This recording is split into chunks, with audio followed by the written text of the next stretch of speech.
Ryan, Hello. is it difficult being a Manchester United fan in Denver? Yeah, it is. Actually, it's just difficult being a Manchester United fan for the past like 8 or 9 years now. You know, Chelsea! oh God.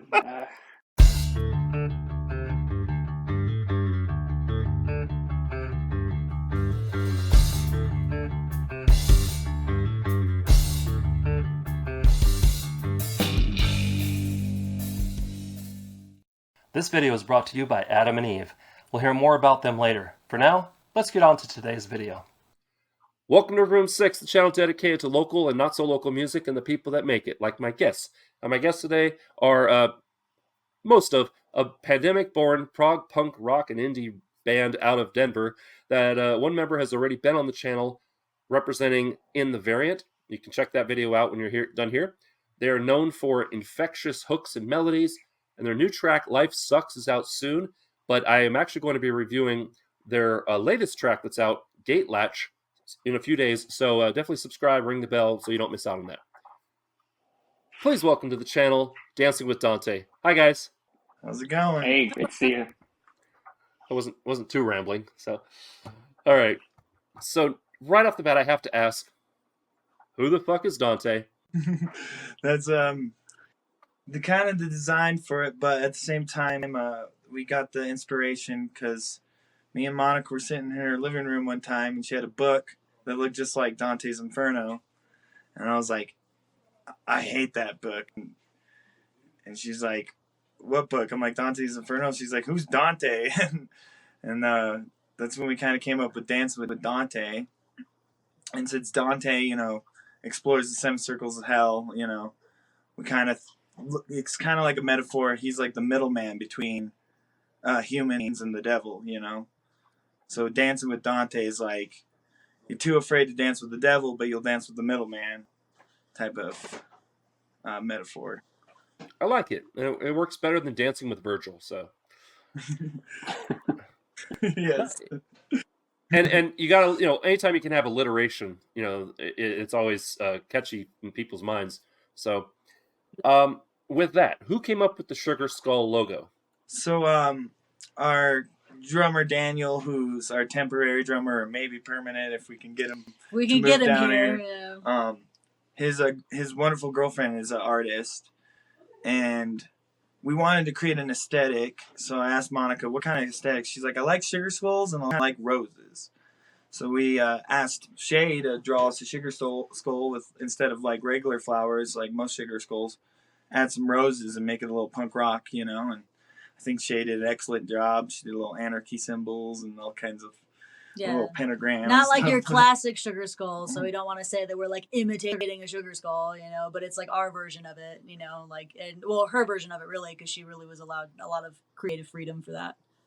Nice. Because it's very obviously a custom piece, but at the same time, you can tell it's a sugar skull. So I was just wondering where that came from, because when you think Dante and Dante's Inferno, you don't think Dia de los Muertos. So trying to figure out where did we come for that. So awesome. So before I get into some more like personal questions for the three of you, if you don't know who Dancing with Dante is or In the Variant, thank you for watching. Please introduce yourselves and tell them who you are and what you do in the band and who we're missing. Oh, hi, I'm Monica. I'm the vocalist for Dancing with Dante. And we're missing currently, we're still auditioning drummers, but we have potential, and then our bassist we're working with right now, but no one else is permanent other than the three of us. So yeah, my name's Timothy. I'm the guitar player, one of the guitar players. I also sing harmonies and I sing some leads every once in a while, and I do a lot of co-writing, writing, and producing for the band. He's the muscles. Yes, he is. Hi, I'm Ryan Sharif, and I'm the newest permanent member, I think you could say. Yes. And I am one of the guitarists as well. So Timmy and I play a lot off of each other. It's one of the things that drew me in was actually hearing the two of them. hopefully you get to hear them do a vocal melody together, because that's one of the things that stands out, but drew me into the band, and here we are. Now on to our final couple members. Awesome. You three make a very good throuple. Good. I'd say we're pretty cute. So Yes. So, Monica, some of these questions will be repeats for you, and if you're an OG Room 6 fan, then you'll recognize these questions. But I feel like that I always get different answers to these questions every single time. So I'm going to have Monica go last because you answered this question for the In the Variant interview. So, Ryan. Actually, I'm sorry. Yeah, Ryan and Timothy. You can, whoever wants to throw down first. I want to talk earliest musical influence. And by that, I mean, what is that earliest memory you have of basically saying, I want to do that? I feel like I can guess Ryan's, but I'll start. Well, my whole family's musicians, so I grew up around music in just general. And, my mom, she's an older mom. She's turning 71 this year. And my dad, if he was around, he'd be like 74. So I grew up on a lot of like James Taylor, and the Beatles was my dad's favorite band. But what made me really want to do it, besides the family jam sessions, it's kind of embarrassing, but it's funny. Backstreet Boys was my first album ever, and it made me want to sing. And in first grade, I did a talent show. I sang "Show Me the Reason for Being Lonely" by the Backstreet Boys. I've been hooked ever since. So cute. Oh my god. I want to know what you think my favorite band is, or what set me on the path. The guess is Who, Metallica. me? Oh. Metallica. That's a pretty good guess. Actually, so there's a song that's in Ace Ventura, I believe, and it's called Secret Agent Man. And that like got me onto guitar. There's a video of me playing with like a little fake toy guitar, and then I also got into Backstreet Boys and also did a talent show thing with Backstreet Boys. I can't believe we didn't know that about each other. But then I quickly moved on to, some like Metallica, Iron Maiden, AC/DC, you name those big ones, before finding kind of more relevant things like pop punk back then, which is the likes of Blink-182, and that's what really made me want to keep playing guitar, get more serious about it. And ever since, I've kind of been bouncing this line of a metal fan and a pop punk fan playing guitar, whichever genre I feel like at the time. So that's the cool thing about being in this band, is that we get to do a little bit of both. That synergy is awesome. insane, because similar trajectory. That's awesome. And thanks for that. So, Monica, do you mind repeating yourself, or I don't think the story changed, but what's your earliest musical influence moment? Oh yeah, because I remember saying, yeah, I had a late bloomer moment. I wanted to be a zoologist when I was younger, but I did have a really hardcore Britney Spears phase. Since we're all throwing this out here, really hardcore Britney Spears. I love pop music, but yeah, I was like 13 when I picked up the guitar, and at first it was just to impress the ladies. So I learned some songs, and then realized that I was like pretty good at singing. I was playing sports full time, so it wasn't really like something that I thought I would pursue until I got to like the middle of my high school career, and was like, no, like I really want to do this. And I got really into Paramore, and I saw her play one of the Final Riot shows, and I was just like, holy crap, like that's where I want to be. That's what I want to do. I did a talent show with one of the Paramore songs. I think it was Hallelujah.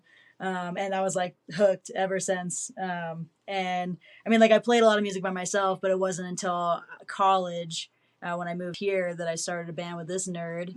And then we started really taking it seriously, really playing shows, and I had the bug ever since. And it's been 10 years, and nothing like playing music with the best people in the world, you know? So that was kind of like my start on it.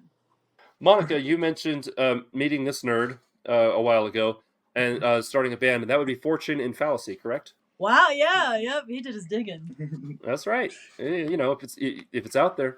So, how does Fortune and Fallacy compare with both Dancing with Dante and In the Variant? because I know nothing about Fortune and Fallacy. Does that music at all, was that like where the seed germinated, so to speak, or you know? Like germinated for this new band? Yeah, in our tone. Yeah, I mean, Yeah. yes and no. I feel like when we were in that band, we had a little bit less control over how things came out, but it was still great. Like it was just more, you know, other people's opinions as well. You know, We tossed were in. all 5 members of Fortune Fallacy. We all met in college, so we're all college students. We're all songwriters. We're all producers. Yeah. So it had a lot of our influence in there, but it also had the influence of the other members. So we had our bass player who loved like death metal and industrial music, like Marilyn Manson and Nine Inch Nails, and then we had our other guitar player. He loved like '90s acoustic pop music, and he liked a lot of heavy rock. And then my punk and pop punk influence with my prog metal, and then Monica and her pop and pop punk influence. I feel like all put together. And our drummer, he could play like Gojira and stuff, so he does the pop punk riffs, but he does a lot of double kick and. Yeah, which I mean, like to segue back to the answer of what you were saying, like when we decided to branch out and do our own thing, I think we really settled into more pop punk, more pop, and like a little bit more math rock influence, and now kind of moving even more into like that Midwest emo pop punk kind of genre. So, but it's nice because like even though we definitely all take influence from each other, like the 3 of us. We definitely wrote a bunch of songs even before Ryan got in that were just a little bit more like, I don't know, like Fortune, but a little lighter, a little bit more like poppy, a little more catchy, a little more, just I guess lighter in general. Fortune was a little heavier. A little heavier, and we're just learning how to kind of hang back, make the most out of a pop song, have a simple structure, and then add some spice to make it unique. Like how to break the pop formula. Very experimental and Fortune. A lot of great songs that we want to bring to dancing, but some songs will just stay in Fortune. Yep, I know. Yeah. Right on. Hope that answers the question. Totally, yeah. I thought it's interesting. Also, you had the same kind of formula for the alliteration with Dancing with Dante. Oh yeah. And I'm sure that when you named it Dancing with Dante, it probably felt right because you had already had the Fortune and Fallacy in the past. But that's just me reading into it.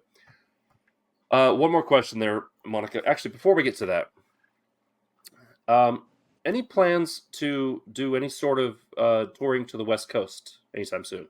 I mean, no plans, no hard plans, but not because we don't want to, just mostly because we've been really just trying to find the right members. We got really lucky with Ryan, and Ryan's been with us for quite a few months now.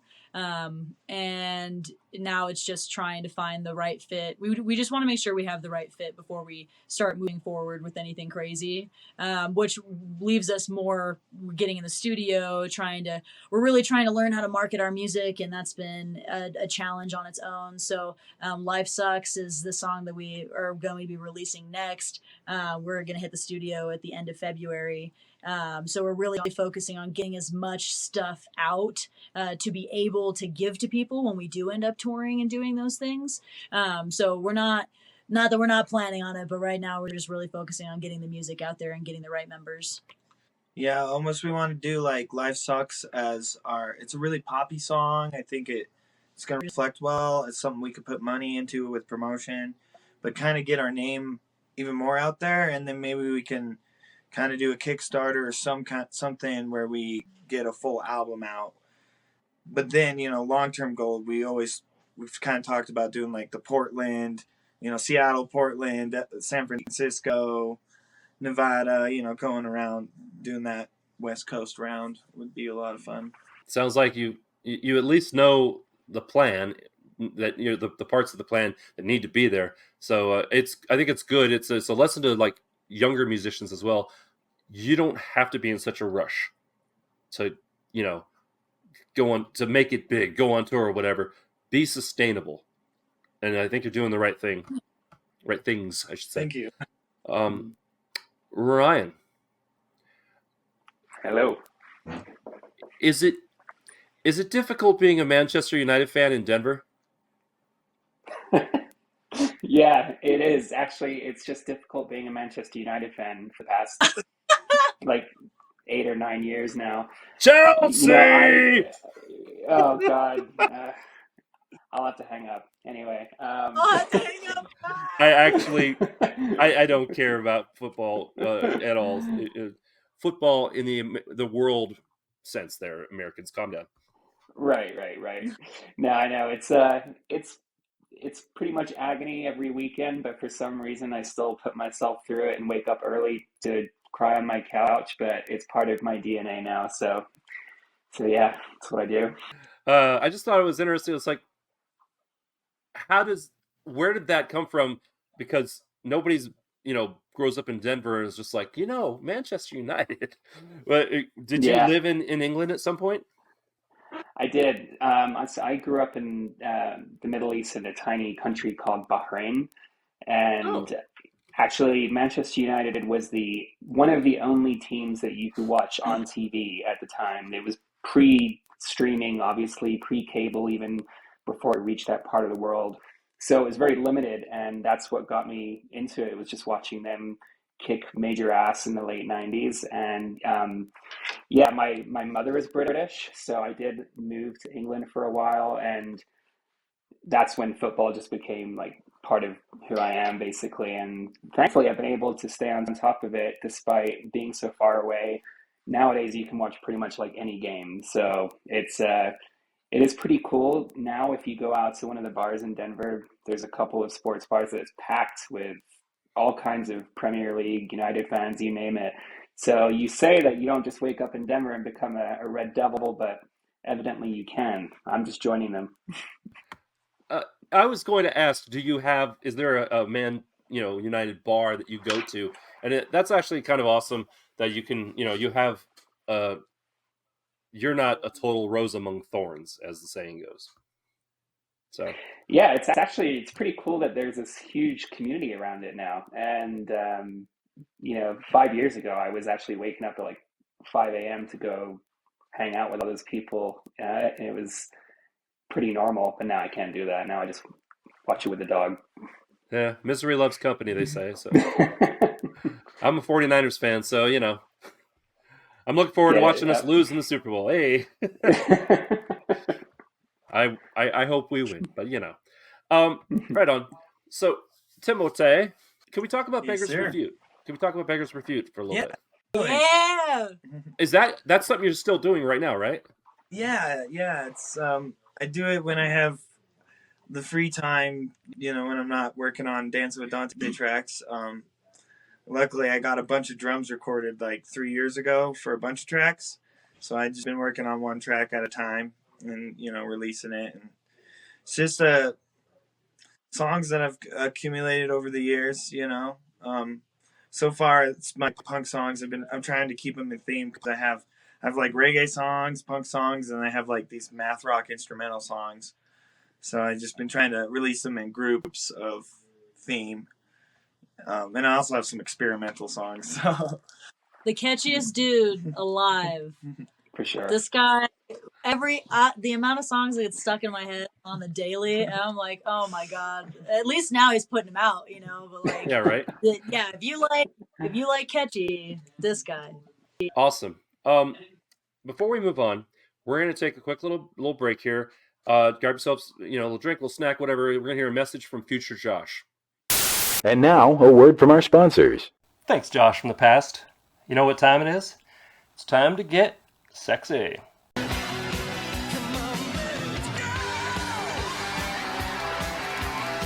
That's right, everyone. Whether you're flying solo or have multiple co-pilots, it's nice to spice things up once in a while. Want to know what pops my cork?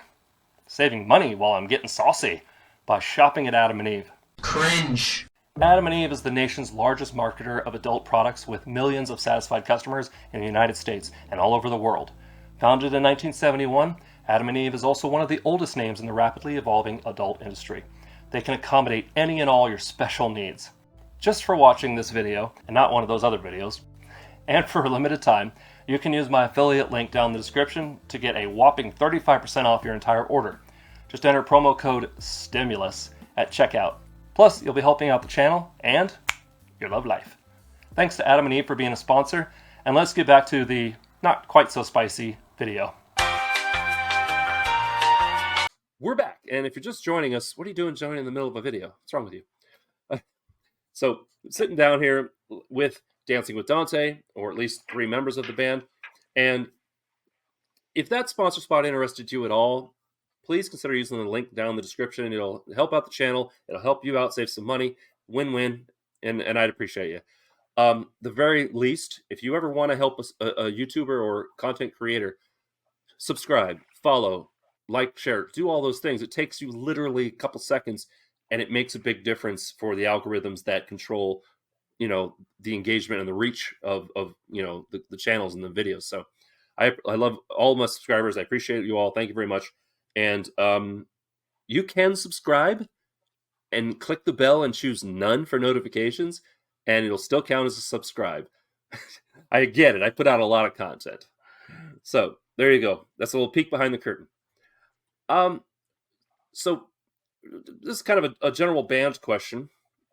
You're Monica and Timothy are in a cabin right now. Are you knocking out some recording? Is that right? Yeah, we're knocking out some recording. Gonna have a little snowboard day tomorrow, and then we're incorporating my drummer from high school for the show, at least. So he's coming up on Sunday, and we're gonna jam with him all day. And yeah, we want to do some acoustic sessions here. I got my mics down there, and figured we'd give people some demos of what we're working on. Very cool. This leads me to my question. Cabin recording versus studio recording. Simple yes or no question. Which one do you prefer for your finished product? Cabin. I love the cabin. If I have time, I'm an engineer myself. So if I have the time, like if I were to be able to get these guys up for 3 weeks, the cabin would be ideal. It's beautiful. I have great acoustics on my front porch, and just, so quiet up here. A family of musicians. You got to have a house made for making music. Yeah. So. But it's easier to do studio stuff since we're, mainly based in the city, and it's also nice to not have to do all the editing and mixing. It's a lot of work. As someone who does all the editing, and also you can't see it, but I have a mixing board. If someone performs in here, I'm doing the audio too, and I'm doing a live audio mix basically and just putting it in the computer. There's no we'll get the drum track now. I get one shot at it. Yeah. I get that. I understand. Going in the studio has its pros and cons. I'm thinking about the prog rock especially. That seems to be more of a studio type vibe as opposed to chilling in a cabin. Well, I mean, it's a cabin, but it's set up like a studio. Like, he knows what he's doing. He's got all like the professional equipment, all the stuff that you would need to do these recordings. On top of good acoustics in the area. And the nice thing about the cabin is because we don't have a record deal, so a lot of these studio sessions you got like a day to do it. So for like the proggier songs, it's actually nicer when you can just work at it a piece at a time. Make it sound as good as it can. So like the studio, we're usually like rehearsing. I'm usually rehearsing my parts for like a month before we get into the studio, because I just want to be 3 takes done so we can move on to the next part. The time limit kills you. Yeah. I mean, it is a challenge, of course, but it's also nice if you have that sudden spur of the moment. Wait a minute, what about if you have everything set up right there, as opposed to having to like book a studio time or whatever. I get it. I do. I was just thinking like it's kind of like the whole analog versus digital. Well, the cabin is those warm overtones and all this, whereas the studio is a little bit more digital, more clean sound, source sound. And for the prog rock or math rock, I always equate that to just everybody staring at their strings in a studio and just listening to the metronome, and whereas with the cabin, everybody's just chill and relaxed, and hey, I have an idea, let's try this, and it's more jam central. But I haven't done either one. I mean, I've been in a studio, but I haven't done the cabin thing, and that was kind of where I was going, was like, which one to you feels like you get a better product? And it sounds like the cabin is what you're leaning towards. Yeah, I think being able to really capture that magic and conjuring the time to do so, like I used to beat myself up because I wasn't, when we go in the studio, I'm like, oh, I could have done better or whatever. But I realized, like, the Chili Peppers and all those big bands, they get freaking hours upon hours of studio time, and if the song ain't feeling right that day, they'll work on another song, and, they get that breathing room. And I think for a really good product, that's probably the best way to go about it. A lot of us local bands, and, I feel bad for the local bands that don't have the knowledge that I do, because they have to succumb to the engineer, and sometimes, and I think a good engineer needs to be like a good band member. You got to be able to work with them and feel comfortable around them. And if it's a comfortable studio and you really like the engineer, I think it's just as comparable to the cabin. I definitely agree. All right. From there, I want to pivot, like on Friends, pivot. I want to know, what's your favorite show memory performing as Dancing with Dante? You guys can. Well, do we each get one? Is that? Yeah. You each get one. It could be where some things went way off the rails. Or Monica, I asked you this with in the variant. But Yeah. what is that moment where you're like at a party or whatever, and you're like, oh, you're in a band? Yeah, this one time. What do you got? So I got a lot of favorite moments, but our last show, our drummer Daniel, it's too bad that he can't, we have to find a replacement. He's finally, I felt like he was in his best self that night. And we were playing the song that we have called Beneath Your Feet. And we already have a halftime verse. But Daniel, that dog, he half-timed the halftime. And it just made it like so heavy. And it was just such an awesome spur of the moment. And like, you could see all the crowd just getting the stink face, And I gave him the stink face. That's the best compliment to give a musician. I'd say, and it's just because we were okay. So we played this show. We had a show coming up, and we weren't gonna have a drummer. We thought we had a drummer. The drummer just didn't get back to us for a while, and we were getting down to like the wire. And this was like, a couple weeks maybe before the show, and we were like, oh my god, like what are we gonna do? Like what's and we all had been practicing with just like Timmy, the pimp that he is, has the whole set with electric drums on there. Most of them that Daniel did while he was living with us, and then some that he midied himself. And then he played all the bass and recorded all the bass into this session, and we had in-ears, and we were like, okay, I think that our only option is to just use the drum tracks and use the bass tracks and just kind of like pray to God that everything goes the way we want it to. So we were freaking out for weeks. And when I say freaking out, I mean Mr. British Man down there also was literally like, I'm going to die. Like, I don't, and I was like, no, it's okay. We got it. We practice. So day comes, and we're all like stressing, trying to like, obviously help him the best we can, get everything out of the speakers and make it sound as good as we can without a real drummer, and we packed that place, and we threw one of, easily, in my opinions, like the best shows I think we've ever thrown. Just the three of us and the drum tracks and a pre-recorded bass. And at the very end, everybody was like, I think we had sold like 80 tickets, and everybody was like one more song. And this bitch over here pulls out Creep by Radiohead, and it's one of my favorite songs to cover, because I really get to like belt and like go crazy. But we didn't have drums for it, so and everybody was like, I'm a creep, just like screaming. It was just these two pimps on guitar and me on vocals, just going ham. And it was one of my favorite memories, because I felt like in that moment, like not only did Ryan feel like my brother, and like finally like a full freaking unit, but realize that we don't need anybody, to like really do anything, like the three of us at the bare minimum, we could go on tour if we wanted to, you know what I mean? And it made me feel a lot better. Like finally, I don't know, like it just clicked. I don't know how to describe it other than that. It was an amazing show. It was just like to have such a good show without a drummer, without a bass player, like full crowd engagement, like it was great. So that was my favorite. Sorry, segue, but All right, think, Ryan, follow that. Yeah, I know. For the outside audience, I agree with Monica. I think that was probably one of the best, at least in like my tenure with the band, because we made up for not having those band members and then some.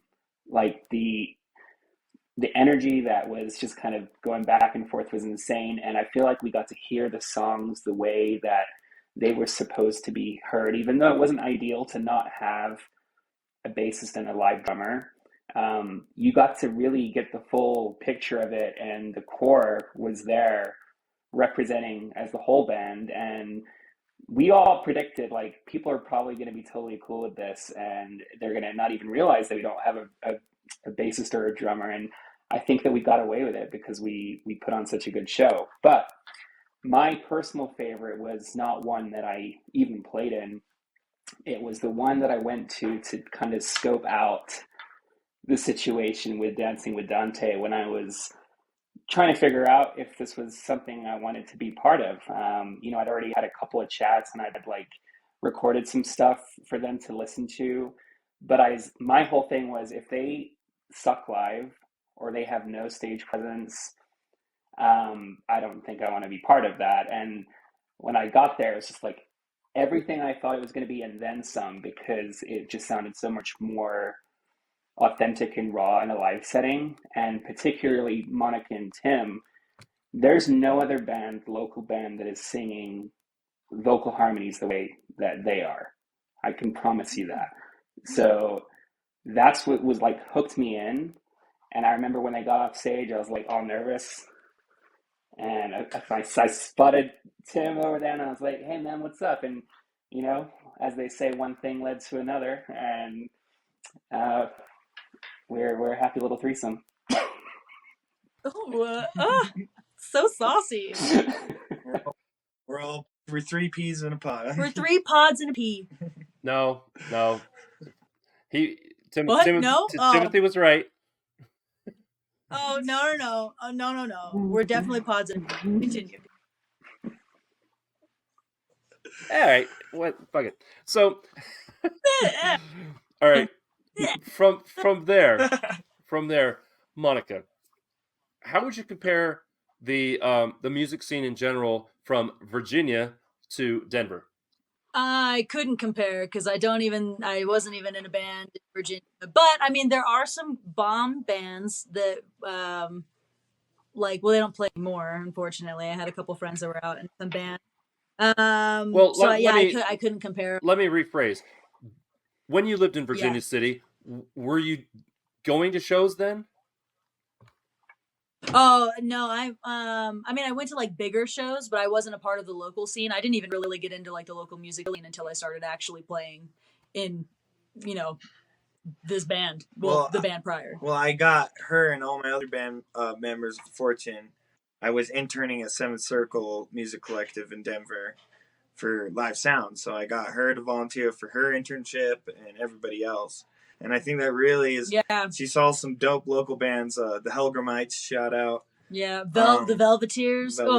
They're blowing up. They're so good. Yeah, Comrades. Oh, they aren't a band anymore, but they were so good. But yeah, like that. I felt like, I wouldn't know much about honestly the local scene in Virginia because I wasn't even in the music scene at all. All right, just thought I'd ask. I didn't ask it for the In the Variant interview, and I somehow missed the fact that. Oh no, you're okay. Yeah, so. But hey, if the Velveteers or anybody else that you know of wants to do an interview, send them my way. Let's go. Content, baby, content. So, all right. Content. All day. So from there, I've got a couple more questions, and then we're going to check out that music video for Drifting. Stick around. From there, back to Ryan. Now, everybody knows about Rocky Mountain Oysters. kind of a Denver, especially, but like a Colorado, culinary little, what's the word I'm looking for? Delicacy, right? Which do you think, if it's, I'm in Denver and I can only try one food, I'm with you, you're going to show me one thing. Would you expose me to Rocky Mountain oysters or to Biker Jim's gourmet dogs?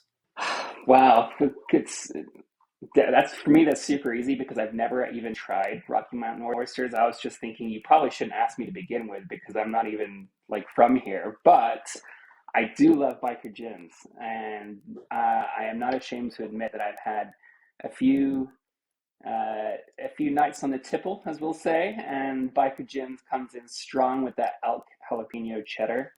Probably my jam right there. I would have no problem taking a guest to Biker Jim's. There you go. You heard it first. You heard it here. So if you're in Denver, Biker Jim's gourmet hot dog stand, track him down. Does he move around? Yeah, actually, the first time I had Biker Jim's, it was on campus, Auraria campus. I was going to UCD, and this guy used to roll up with a little cart. But then I started going into their location downtown. I can't remember the intersection right now, but there's a super nice sit down Biker Jim's. Oh, right on. He grew to a brick and mortar. That's awesome. Oh yeah. Mm-hmm. Right on. Now for me, Denver always. My wife and I. When I met my wife, she was taking that gap year between junior year and senior year of college that some people do, and I met her in Northern California. She was going to Indiana University, and I met her. I fell in love. Yada yada yada. Of course, I'll move back to Indiana and work while you go to school. Of course, I'll go support you. Because what am I going to do? Like send you back, for a year without no, I'm going to put a ring on it. We got engaged and went back with her. But on the way there, we said, hey, we're both we're both California natives, and we like Six Flags, Magic Mountains. Let's get a annual pass and plot out our moving route to stop at all these Six Flags properties, including the one in Denver. And if we ever find ourselves back in Denver again, I checked, and this place is still open apparently after quarantine.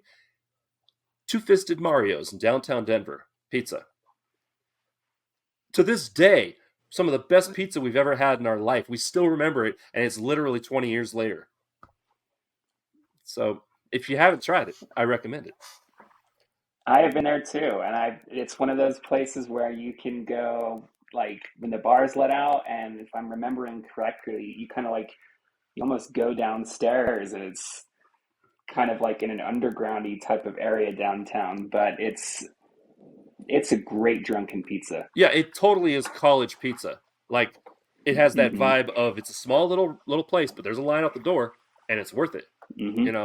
But first, I think it was also our first time trying that cracker thin pizza. So I digress. We've gotten way off the music path here, but I just was like, I wish I'd known about the Biker Dan's. That's all, because our Biker Jim's. I mean, might have tracked it down. Sorry, Timothy, you're like, whatever. Let's go. Let's talk about us. So with that, couple more questions here, and again, OG Room Sixers and Monica, you'll recognize at least one of these questions. But before we get to that,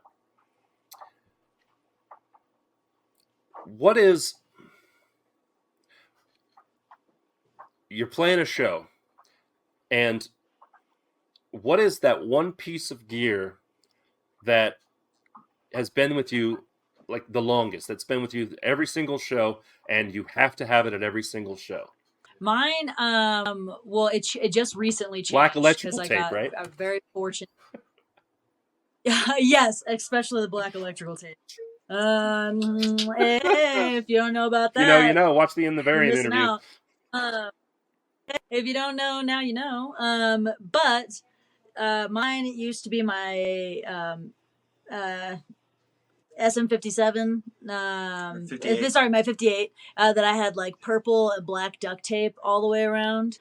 Because I loved watching, like, Haley Williams always duct taped all of her microphones different crazy colors, so mine was purple and black. But I'm fortunate to have my drummer from my other band for my birthday. He got me a wireless microphone, so it will be that now. But I've had that 58 for a while, and but I'm gonna tape up this new one here soon, so stoked about it. Mine's two things. I think it's really important because I've had too many guitar issues at too many shows. I always bring an extra guitar, and I bring 4 guitar cables instead of 2 guitar cables.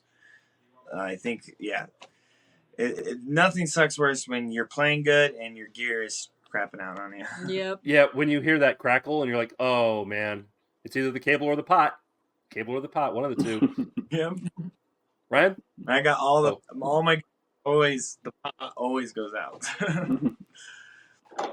For me, I think it's hard because when I actually joined this band, I basically hit reset on all my gear and traded things out for more appropriate things. And now I don't know that I'm like sentimentally attached to much of it, except for I have a Fender Telecaster that when I got serious about wanting to play live music again in Denver, because I'd previously played in a band here, but it was like in 2006 and hadn't been on a stage since.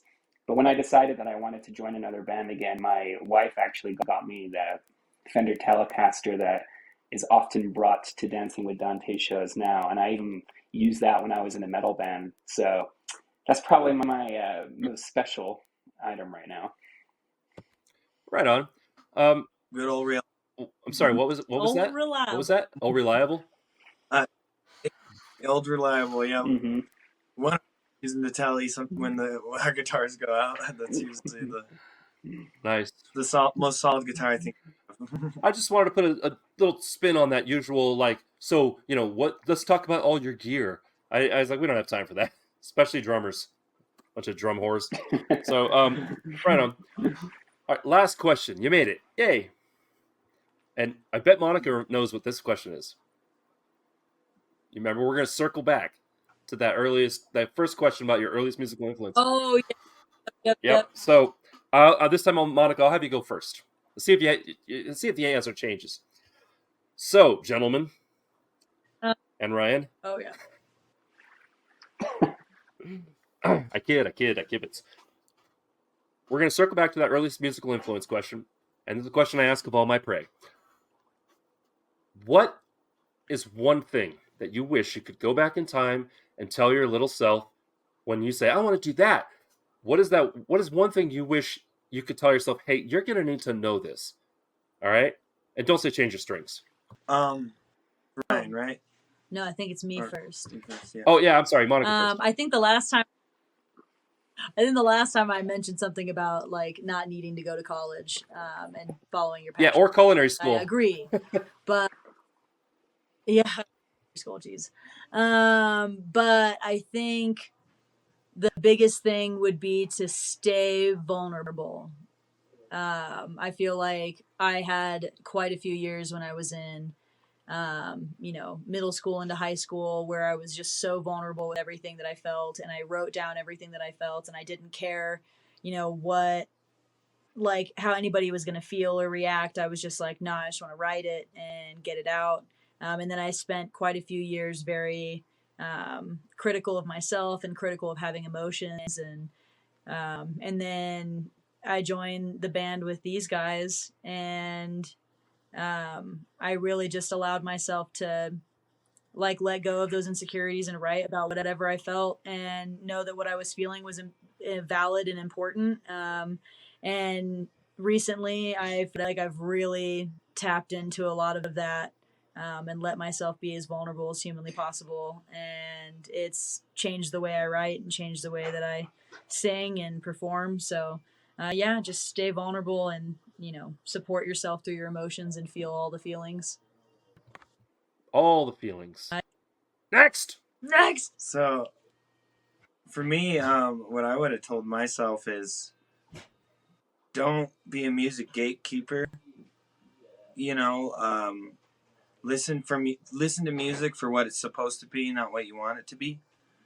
and absorb all of it. Like we all have different preferences in music, but that doesn't make other music not bad. And learning how to appreciate all of it just only makes your music better. And when I was younger, there was all these punk rock gatekeepers. Oh, you like the Casualties, you're not punk rock, and I almost got sucked up in that for a little bit. But I think what broke me from it was the Chili Peppers. But I wish I knew that early on, so I would have felt more free to explore other types of music besides just punk rock when I first started. Man, Right. those are hard to follow. I think if I could go back, I would tell myself to not focus so much on what could be all the time, especially with my music, and more so on what I'm enjoying. And the reason why I say that is because when I obviously, like most guitarists, picked up because I felt inspired one day, and then like you do nothing but play guitar. But then I hit this age where I started to take life way too seriously, and I was like, well, I'm never going to be in a band that's big or anything like that. So this doesn't, like, what's the point, you know? And then after a while, I kind of like stopped playing more and more. And there was even a period of over a year where I didn't pick up a guitar.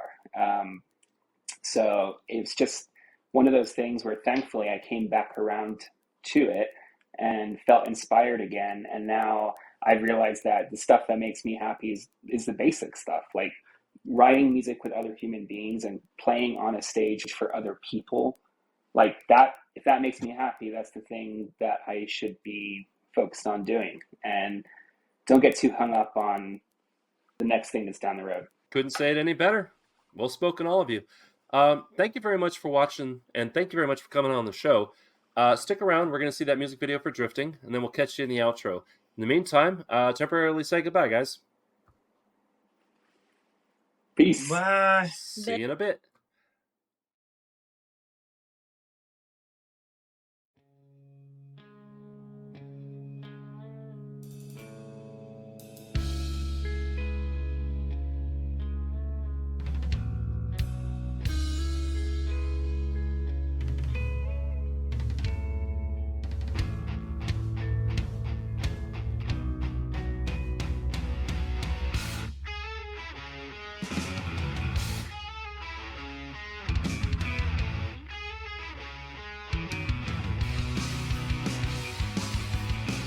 We spent the years trying to make it, and the smiles get hard to fake. I can't keep a straight face to save my ass. I know it sounds absurd, but I think I finally found the cure to my insane beliefs. The tides will find their way in, and the people at the shore will be set adrift once more, left in the cold, unshaken, and it's hard to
I want to thank Dancing with Dante for coming on the show. It was a great interview, an awesome music video. Make sure you subscribe to the channel so you'll be notified when I do my review of their latest track, which is Gate Latch.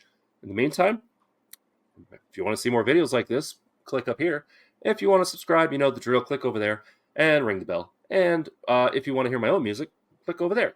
Make sure you check out their social media links down in the description so you can find out what they're up to. Remember to be amazing, and we'll see you next time on Room 6. Say goodbye, guys. Bye. Thanks for having See us. you.